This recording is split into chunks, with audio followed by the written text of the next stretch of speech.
is noon in Iowa City, and the temperature is 45 degrees. And for KRUI, this is the latest news. I'm Sarah Halper. And I'm Hannah Adamson. Here are the headlines for this Thursday morning. 2 police officers shot in Ferguson. Iowa says goodbye to starting quarterback, and 2 Secret Service agents under investigation for late-night partying. 2 police officers were shot early this morning during a protest outside the Ferguson Police Department. Authorities did find shell casings, but are still looking for possible suspects. One officer was shot in the shoulder, while the other was shot in the cheek below his right eye.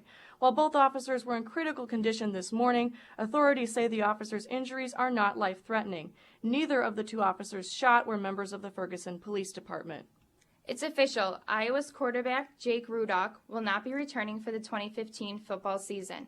He has decided to transfer, and since he is a graduating senior come this May, he is eligible to play immediately at his next school. Good luck, Jake, on your next adventure, and you will be missed here at Iowa. The Obama administration is investigating allegations that 2 senior secret agents drove a government car into White House security barricades after drinking at a party last week. One of the agents is a top member of the president's protective detail. Officers on duty who witnessed the incident wanted to arrest the 2 men. However, a supervisor ordered them to let the agents go home. The Secret Service's new director, Joseph Clancy, instructed that the Department of Homeland Security leads this investigation because it involves such senior officials. Richard Glatzer, director of the Academy Award-winning film Still Alice, died early this morning after his 4-year-long struggle with ALS.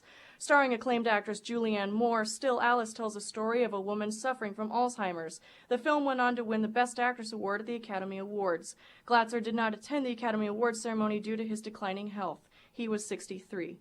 The search for the University of Iowa's new president is about to come into full swing. At yesterday's State Board of Regents meeting in Iowa City, the head of the Presidential Search Committee, Jean Robillard, announced that the panel will have its first meeting on March 25th, which will be open to the public. The 21-member committee will begin to establish a schedule for this long process. Around mid-February, the Regents announced that they had chosen the firm Parker Executive Search to help with this process. If all goes as planned, the university will have a new president right before school starts in the fall. Although the temporary homeless shelter in Iowa City is now closed, one volunteer organization dedicated to helping the homeless has stayed strong for decades.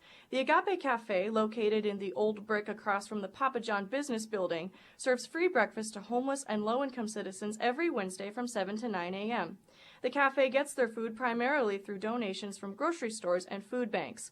The cafe sees anywhere between 75 to 100 customers a week and strives to make their customers feel safe and welcomed.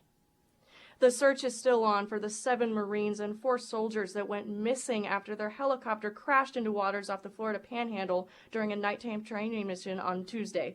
Military officials haven't said what caused the crash of the UH-60 Blackhawk, but weather may have played a major issue, including fog that was very strong the night of the wreck. The helicopter was not alone on the mission, but the second Blackhawk safely returned to base before the crash. The weather continues to be an issue for air search and rescue. However, officials say the search will continue.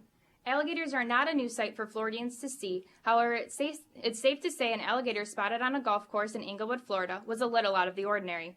This gator was estimated to be 12 to 13 feet long and was traveling from pond to pond on the course, periodically taking over the green.